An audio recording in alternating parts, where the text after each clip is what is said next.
What's going on, everybody? This is the infamous B. Rizzo coming to you live. We have some very special guests for you all today. I've been reading this book over the last couple days, Hood Politics, finding out what it's about, seeing how relatable it is to me, and then also seeing how relatable it is to the authors and the co-creators of this book. So we're going to take it straight to them, introducing our two guests for the day. It's your boy Rawstein. You already know what it is. J. Cerrone, favorite J's publication. Word. Thank you all. So, give our audience a little bit of background about you all. Sam Rawstein, you already know I know about you. Your brother. Well, that's why I always say you already know, because PS4 Entertainment is the brand, Rawstein's the name. It's all about entertainment, all the way down from music to fashion to film. And now my first novel we just put out, Politics. It was a joint venture with my man J. Cerrone.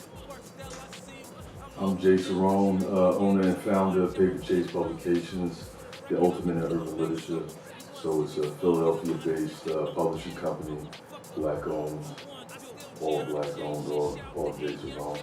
We did the joint venture. It's my fifth book I put out, the fourth book I have currently available. Have a few other books out, obviously. I just try to promote literacy. The ultimate in urban literature is this slogan, reading is gangsta, is like the motto. But try to change the narrative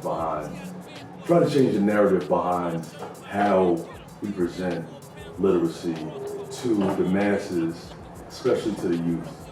You know what I mean? Yeah, definitely. Could you dive more into how you got involved with literacy and how you came up with that slogan? You said reading is gangster, right? Reading is gangster, yeah. So how I got involved with literacy is when I was a young boy, my parents broke up for a while, and my mom took us and moved back to Chicago.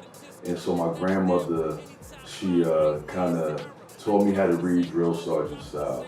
So I have some educators on my mom's side of my family, like my aunt, teacher, wanted to be a principal. My uncles were teachers.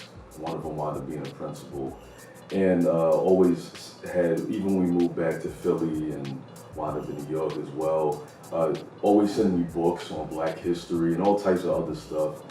Then also my parents wanted to become Jehovah's Witnesses, so we couldn't celebrate the holidays. So at school, couldn't go to the birthday celebrations, and obviously I'm not a Jehovah's Witness anymore. But through my childhood, when we were supposed to be celebrating stuff as a class, I was in the library reading books.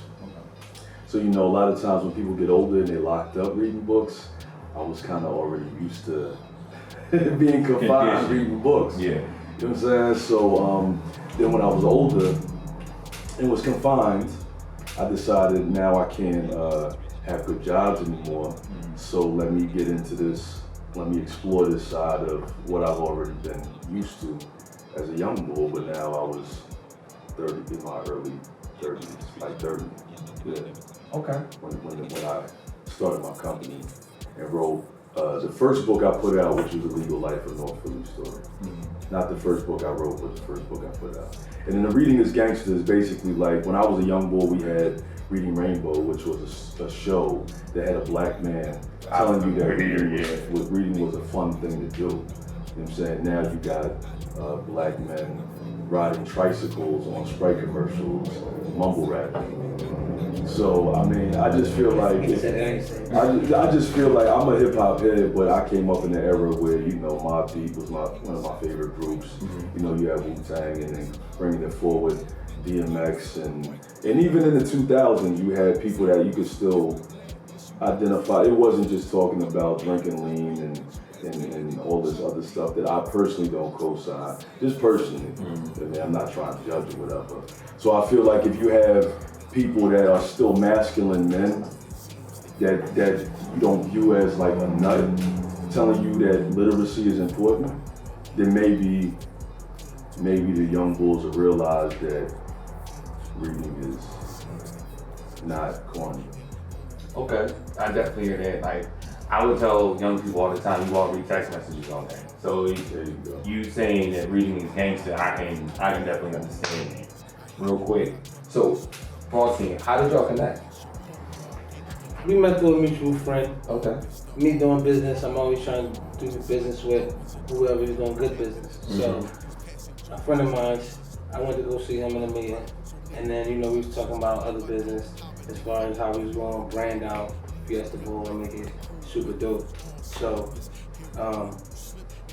he actually was there when I met with him at the meeting. Right. So he introduced me to Jay, and then that's how I met him. And then he told me he was the author, and then I used to check out his books, and I was like, all right, cool. I wasn't on that at the time, Right. but knowing me, after a while, things went on, and I'm like, all right, I'm writing this, I'm trying to do this film, and I need writers on the film. So I'm like, all right, cool. Who is somebody that I know that is locked in and is dope like that, and is doing it like I'm just trying to do it, So I reached out to him, and he was willing to help me do the film. So we met, we sat down, we figured out how we was gonna make the movie or the film rather to me, and then we put it together. And then while we was finishing up the script for the film, he brought it to my attention like, yo, I think this would be a dope book, and then the rest is history. Okay, so we're gonna go with a little bit of Marvel terminology real quick. What phase are we in right now with everything that's going on? For me? Yeah, I mean, for me, for you, for him, for both of y'all, like as far as the politics go, because it sounds like it's more than just a book. Oh yeah, most definitely. It started out as a film.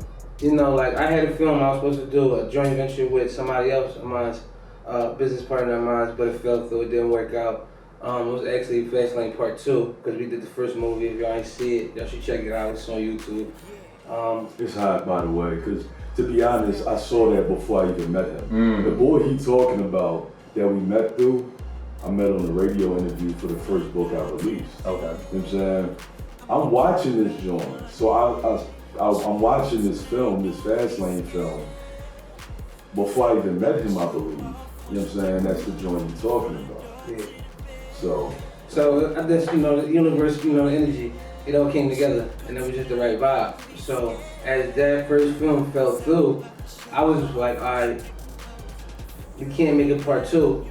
It just didn't work out. So where do I go next? And I already had an idea for a movie like this. It wasn't called Politics yet, I didn't even have a name. But as me and Jay, we got together, we worked together, we put it together, and now we making major moves. We still shopping the script, and we looking for partnerships, or we looking for somebody to go in with this. I mean, I look at it as a partnership, because I ain't gonna take nobody money. I want to do it 50-50.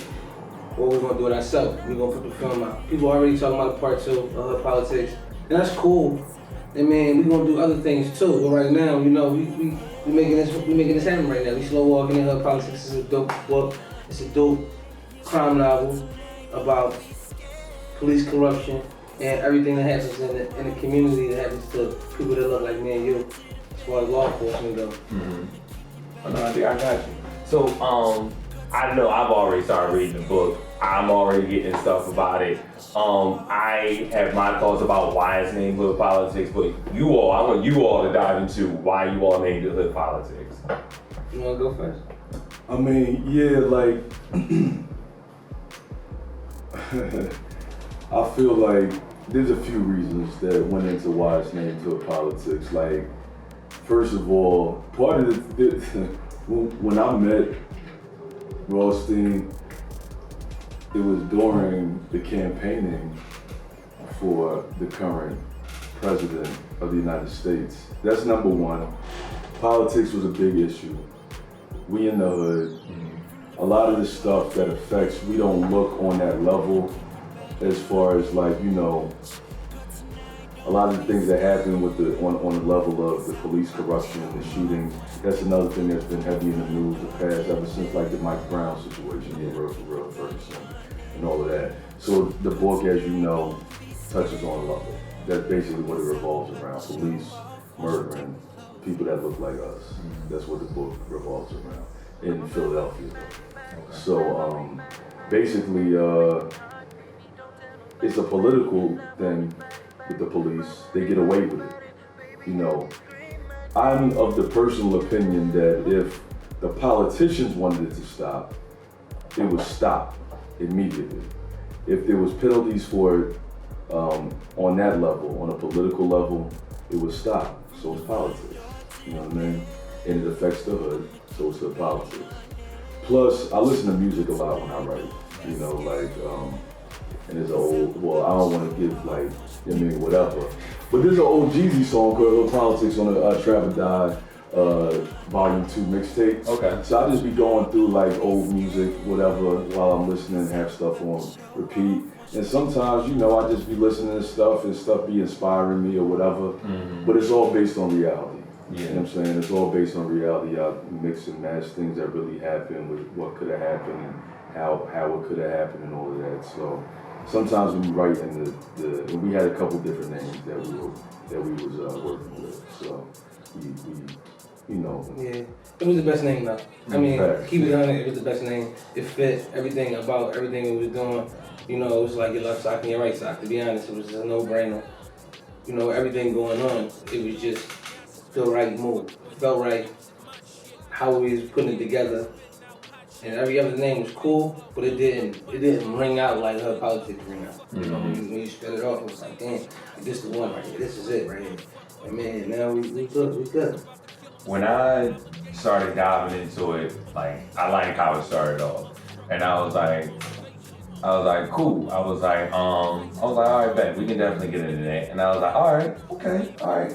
I like the attention to detail. Like I'm an attention to detail bull. So when you're talking about she turned and smiled, you know, this or that, we're getting now the mental feeling of the characters along with the physicality of the situation, like what's going on in the environment, from the nodding to the people that was going on to the opening of the door. So I'm, you know, trying to curtail around a lot of stuff. But then even getting to the diversity. Like when I first heard about clear politics, I said, okay, normally when I read a book by somebody that's POC, person of color, just black, I expect for everybody in the book to just about be black. So within those first 50 pages, I'm getting diversity. So I said, oh, okay, this is actually hood. Like I can see parts of like Kensington, I can see parts of Uptown, I can see parts of North Philly, I can see all the different parts of Philadelphia and the people that you know, the folks that live in the city in this book,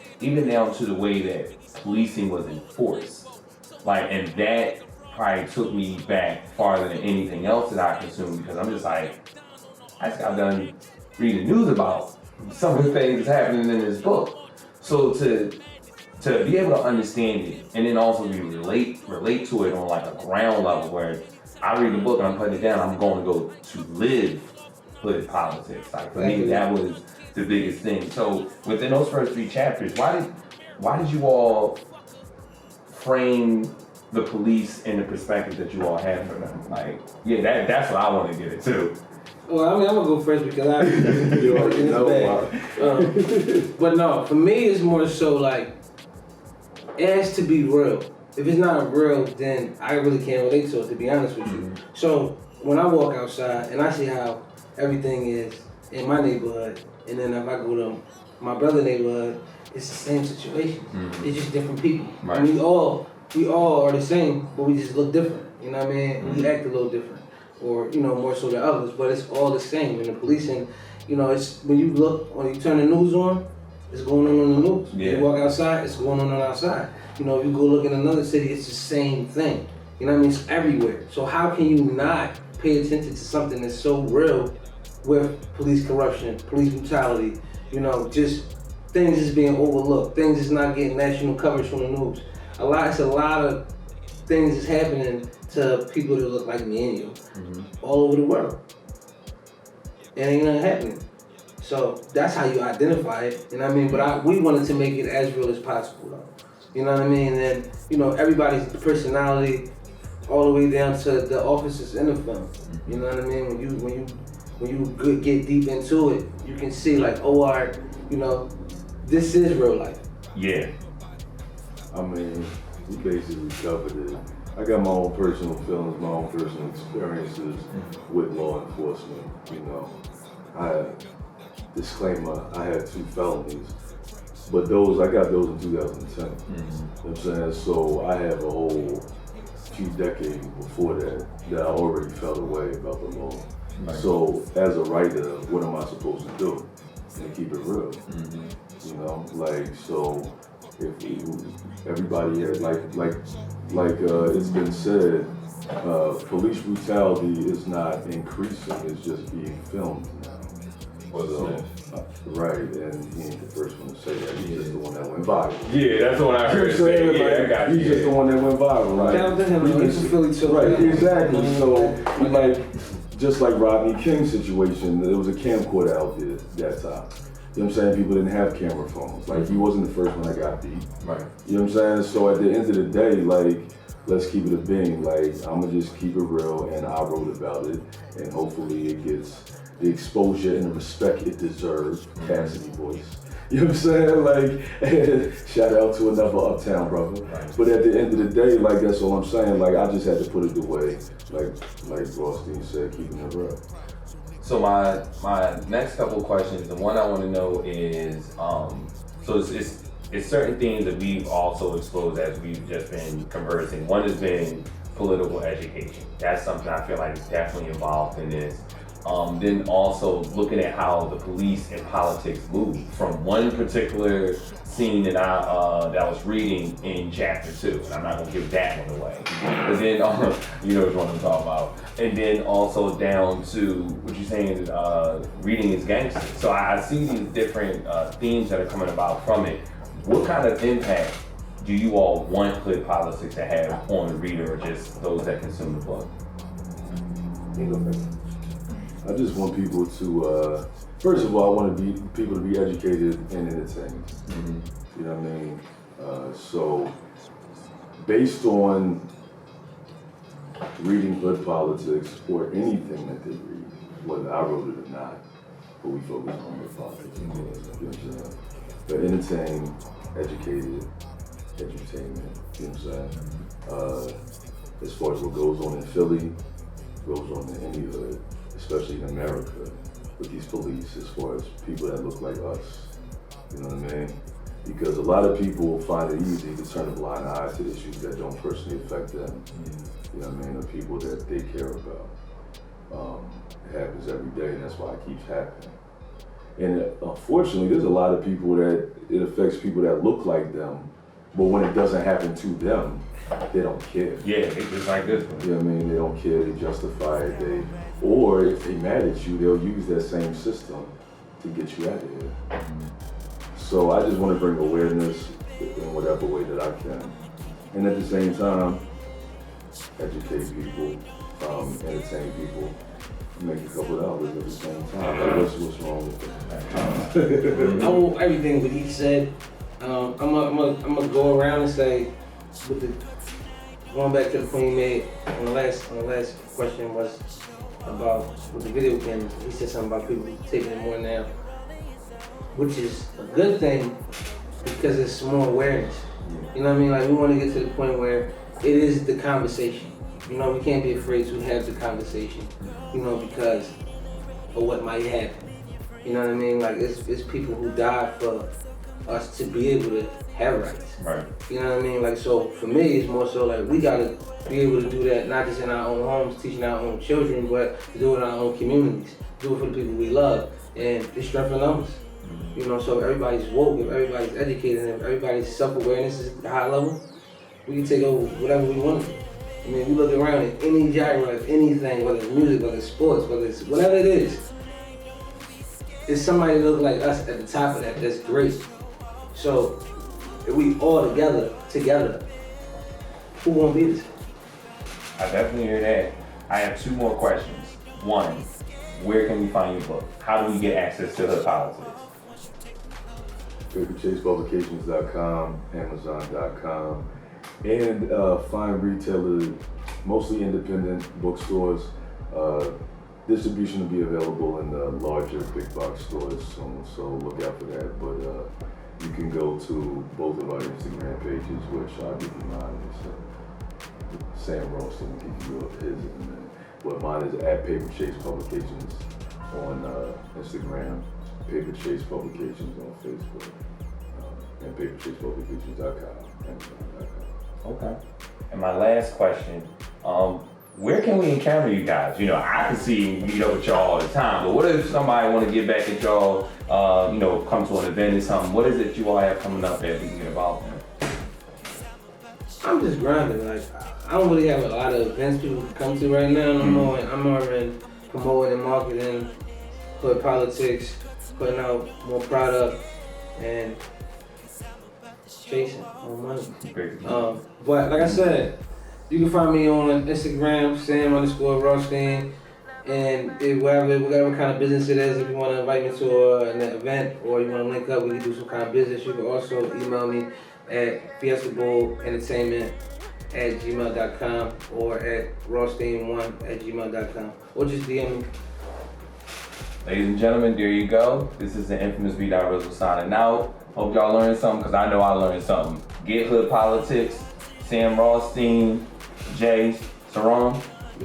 All right, we out of here. Peace.